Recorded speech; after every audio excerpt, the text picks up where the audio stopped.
Hi friends, this is your Kiran. Welcome back to sports dictator channel. SRH versus Gujarat Titans.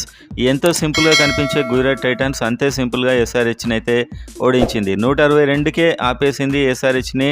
అందులో కొందరు తప్పు అయితే చాలా దారుణంగా ఉంది బ్యాట్స్మెన్లో. అండ్ అదేవిధంగా 168కి ముగ్గురే అవుట్ అయ్యి వాళ్ళైతే ఛేదించారు. అందులో కొందరు ఎస్ఆర్హెచ్ బౌలర్స్ మిస్టేక్ చాలా ఉంది. అండ్ నెక్స్ట్ మ్యాచ్ చేంజెస్ ఇవన్నీ చాలా ఓపెన్గా ఈ వీడియోలో నేను మాట్లాడబోతున్నాను. చూడండి వీడియోని. అండ్ కంబ్యాక్ ఇవ్వాలి అనుకునేవారైతే వీడియోని లైక్ చేయండి. మీ లైక్స్ చూసినా ఎంకరేజ్మెంట్ అర్థం అవ్వాలి. నెక్స్ట్ అసలే చెన్నై సూపర్ కింగ్స్తోని మ్యాచ్ అయితే ఉంది. సో అందులో ఎలా ఉంటుందో ఈ వీడియోలో చూద్దాం. ఒక్క చేంజ్ 1-6-2 ఏ చేంజెస్ చేస్తే ఎస్ఆర్హెచ్ బాగుంటుందని మీరు అనుకుంటున్నారు అనేది కామెంట్ చేయండి. ఒక ఫ్యాన్గా లేకపోతే ఆడియన్స్గా మన ఒపీనియన్ ఏంటో నాకు కూడా తెలుస్తుంది. సో వీడియోలోకి వెళ్దాం. So sun Risers Hyderabad batting అయితే తీసుకుంది first. And Travis Head, Mayank Agarwal ఎప్పట్లానే ప్రారంభించారు. సో మయాంక్ అగర్వాల్ అయితే ఎప్పుడు కూడా పర్ఫెక్ట్ టచ్లో కనిపించట్లేదు. ఎప్పుడు కూడా బాల్స్ మిస్ అవుతున్నాయి. ఎప్పుడు కూడా అతను కంఫర్టబుల్ అయితే ఆడట్లేదు, బ్యాటింగ్ వికెట్ అయినా బౌలింగ్ వికెట్ అయినా. సో ఇవాళ మనకు ట్రావిస్ హెడ్, నిన్నైతే ట్రావిస్ హెడ్ బాగానే స్టార్ట్ చేశాడు. 3 4లు కొట్టాడు. చాలా సింపుల్గా ఆడుతున్నట్టు కనిపించాడు. కానీ ఒక్కసారి మయాంక్ అగర్వాల్కి బ్యాటింగ్ వెళ్ళిందంటే మళ్ళీ ట్రావిస్ హెడ్కు బ్యాటింగ్ రాలేదు పవర్ ప్లే దాకా. సో మయాంక్ అగర్వాల్ అలా ఒక 17 బాల్స్ వేస్ట్ చేసి 16 రన్స్ కొట్టి 2 4లు అండ్ 0 6s. అదే మనకు ఒక షాట్ ప్రయత్నించి అవుట్ అయిపోయాడు. అంత ఎక్స్పెక్టెడ్ లానే జరిగింది. మయాంక్ అగర్వాల్ అంతకంటే ఎక్కువ ఆడతాడని నాకు కూడా అనిపించలేదు యాక్చువల్గా చెప్పాలంటే. అండ్ నేను మొన్నటి వీడియోలో కూడా చెప్పాను, మయాంక్ అగర్వాల్ ప్లేస్లో అట్లీస్ట్ అన్మోల్ ప్రీత్ సింగ్ని తీసుకున్నా కూడా ఒక యంగ్ బ్యాట్స్మెన్గా పర్ఫెక్ట్గా ఆడతాడు. ఎందుకంటే పోయిన సీజన్ ఈ సీజన్ ఇంకా అదే కంటిన్యూ అవుతుంది మయాంక్ అగర్వాల్ది. సో అతను అవుట్ అయ్యాడు. అప్పటికే ఒక 5.56 ఓవర్స్ అయితే కంప్లీట్ అయ్యాయి. అండ్ ట్రావిస్ హెడ్ మీద ప్రెషర్ అయితే పెరిగింది. సో పోయిన మ్యాచ్లో 277 లాంటి ఒక బెస్ట్ స్కోర్ కొట్టారు. అదే ఊపులో ఆడదామని ట్రై చేశారు. కానీ అక్కడ వరల్డ్ క్లాస్ స్పిన్నర్స్ అయిన రషీద్ ఖాన్ అండ్ నూర్ అహ్మద్ అండ్ మోహిత్ శర్మ, ఒక మీడియం పేసర్, వీళ్ళు దిగారు. సో మనకు ట్రావిస్ హెడ్ సో స్పిన్ ఆడడంలో కాస్త ఇబ్బంది పడతాడు. అతడైతే అవుట్ కావడం జరిగింది. క్లీన్ బౌల్డ్ చేశాడు Noor Ahmad. So fantastic bowling Noor Ahmad అని చెప్పొచ్చు. అండ్ అదేవిధంగా క్లాసెన్ కూడా రషీద్ ఖాన్ బౌల్డ్ చేశాడు. సో మీరు చూసినట్లయితే అక్కడ స్కోర్ అభిషేక్ శర్మ వచ్చాక 2 6లు కొట్టాడు. చాలా టచ్లో కనిపించాడు. కాకపోతే హిట్టింగ్ చేయాలనే క్రమంలో వీళ్ళంతా అవుట్ కావడం జరిగింది. ఎయిడెన్ మార్కరమ్ గురించి ఇక్కడ మాట్లాడుకోవాలి. మళ్ళీ ఈ మ్యాచ్లో కూడా 19 బాల్స్ ఆడి 17 రన్స్ మాత్రమే కొట్టి అసలైన టైంలో క్యాచ్ అవుట్ అవ్వడం జరిగింది. సో ఎయిడెన్ మార్కరమ్ ఫామ్ కూడా కాస్త మీరు చూస్తే అంత బాగా అనిపించట్లేదు. సో ఎన్ని మ్యాచ్లు సపోర్ట్ చేసినా కూడా అతడు మెల్లిమెల్లిగా అతని ఆట అయితే క్షీణిస్తుంది. సో మీరు చూస్తే సన్ రైజర్స్ హైదరాబాద్ సంబంధించిన విదేశీ ప్లేయర్ వనిందు హసరంగా అతడు ఎంటైర్ ఐపీఎల్కు దూరం అవుతున్నట్లు అయితే ప్రకటన అయితే రాబోతుంది. నేను నిన్నే చెప్పాను అతడు రాడు అని చెప్పి. ఒక ఏంటంటే రూమర్ మనకు స్ప్రెడ్ అయ్యేది, అతనికి సరి 1.5 crores చాలా తక్కువ అనిపించి అతడు ఈ విధంగా రావట్లేదని చెప్పి కూడా ఒక రూమర్. కానీ ఇంజురీ అండ్ అవన్నీ కూడా చెప్తున్నారు. యాక్చువల్గా అతను శ్రీలంకకు T20 వరల్డ్ కప్కు ఫిట్గా ఉండడానికి వెళ్తున్నాడు నిజం చెప్పాలంటే. సో ఒక రిప్లేస్మెంట్ కూడా ఎక్స్పెక్ట్ చేయొచ్చు. అండ్ మనం ఇప్పుడు ఎస్ఆర్హెచ్ బ్యాటింగ్ విషయానికి వస్తే హెన్రిచ్ క్లాసెన్ బాగానే ఆడాడు. అండ్ మనకు సమద్ కూడా బాగానే ఆడాడు మొత్తానికి. కానీ 162 రన్స్ మాత్రమే కొట్టారు. మోహిత్ శర్మ అండ్ రషీద్ ఖాన్, నూర్ అహ్మద్ వీళ్ళంతా మంచి బౌలింగ్ వేశారు. నాల్కండే వీళ్ళంతా కూడా మంచి బౌలింగ్ వేశారు. అండ్ ఎస్ఆర్హెచ్ బ్యాట్స్మెన్ ఎప్పుడు కూడా మంచి బ్యాటింగ్ అయితే చేసినట్టు అనిపించలేదు. ఎవరైతే హిట్ చేస్తున్నారో అదే టైంలో వికెట్ పడుతూ పోయింది. అండ్ ఈ విధంగా జరిగింది ఎస్ఆర్హెచ్ బ్యాటింగ్. మయాంక్ అగర్వాల్ని మాత్రం నెక్స్ట్ మ్యాచ్లో తప్పించి అతడి ప్లేస్లో మనకు ఇంకో విదేశీ ప్లేయర్ గ్లెన్ ఫిలిప్స్, ఇంకో విదేశీ ప్లేయర్ వస్తే ఎలా మరి నలుగురు అంటే మీరు మార్కరమ్ని తీసేయచ్చు, తప్పలేదు. ఎందుకంటే అతడు నిలకడగా ఆడుతున్నాడు. కాకపోతే స్పీడ్గా ఆడట్లేదు. నిలకడ అంటే అదే 20-25 రన్స్ వరకే అవుట్ అవుతున్నాడు.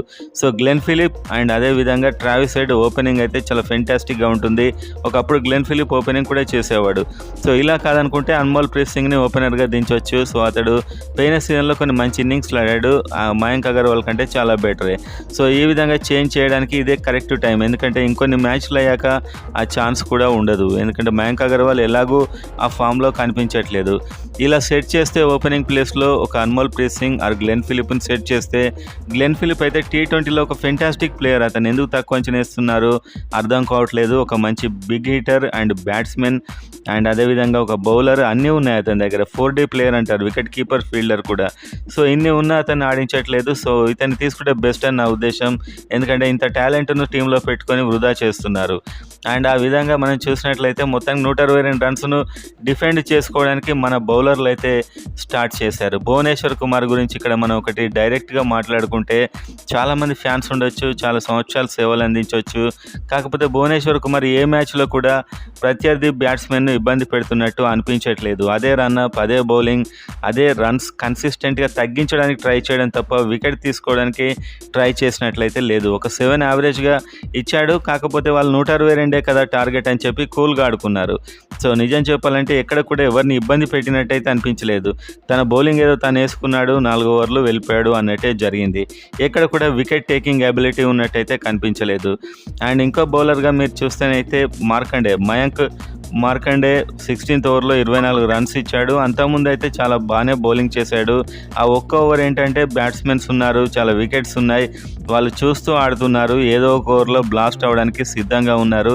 ఇతడి బౌలింగ్లో బ్లాస్ట్ అయ్యారు. అండ్ ఇతడు అంత డేంజరస్ మిస్టీరియస్ స్పిన్నర్లా కూడా అనిపించలేదు నిజం చెప్పాలంటే. నూర్ అహ్మద్, రషీద్ ఖాన్లా అంత పవర్ఫుల్గా అయితే నాకు అనిపించలేదు. మొత్తానికి పర్లేదు అనిపించాడు. కాకపోతే ఆ ఒక్క ఓవర్తోనే మ్యాచ్ మొత్తం కొలాప్స్ అయిపోయింది. అండ్ ఇక్కడ ఇంకొక ట్రాజడీ ఏంటంటే వాషింగ్టన్ సుందర్ ఇంపాక్ట్ ప్లేయర్గా బ్యాట్స్మెన్గా వచ్చాడు. మొదటి బాల్కి అవుట్ అయ్యాడు. అంతకుముందు నితీష్ రెడ్డి కూడా మనకు హెల్మెట్ పెట్టుకున్నాడు, ఎందుకంటే అప్పటికి వికెట్లు పడుతున్నాయి. సో అతన్ని పంపుదామని ఒక క్షణం ఆలోచించారు. కానీ చివర్లో దాన్ని చేంజ్ చేసుకొని సుందర్కి తీసుకొచ్చారు. ఎందుకంటే రషీద్ ఖాన్, నూర్ అహ్మద్ అద్భుతంగా బౌలింగ్ చేస్తున్నారు. సో ఆ రేంజ్లో మనకు వాషింగ్టన్ సుందర్ కూడా బౌలింగ్ చేస్తాడేమో అని ఎక్స్పెక్ట్ చేసి ఇంపాక్ట్ లిస్ట్ నుంచి సుందర్ను పంపించారు. అతడు ఒకటే రన్కి అవుట్ అయిపోయాడు. అండ్ బౌలింగ్లో కూడా 3 ఓవర్లు వేసి 27 రన్స్ ఇచ్చాడు. ఎక్కడ కూడా వికెట్ తీస్తాడు అని అయితే అనిపించలేదు. వాళ్ళు కేవలం 162 రన్స్ మాత్రమే కాబట్టి అందరినీ చూస్తూ ఆడారు మెల్లిగా. ఇతన్ని కూడా చూస్తూ ఆడారు మెల్లిగా. ఆ మెల్లిగాకే ఇతనికి 9 ఎకానమీతోని రన్స్ ఇవ్వడం జరిగింది. కాకపోతే ఎక్కడ కూడా వికెట్ ఎబిలిటీ అయితే కనిపించలేదు. స్పిన్ కూడా ఎక్కడ కాలేదు. అదే ఫస్ట్ నుంచి మనం చూసేది అదే కొనసాగింది. మొత్తానికైతే వాషింగ్టన్ సుందర్ని ఇంపాక్ట్ ప్లేయర్గా దించడం కూడా వృధా అయిందని చెప్పొచ్చు.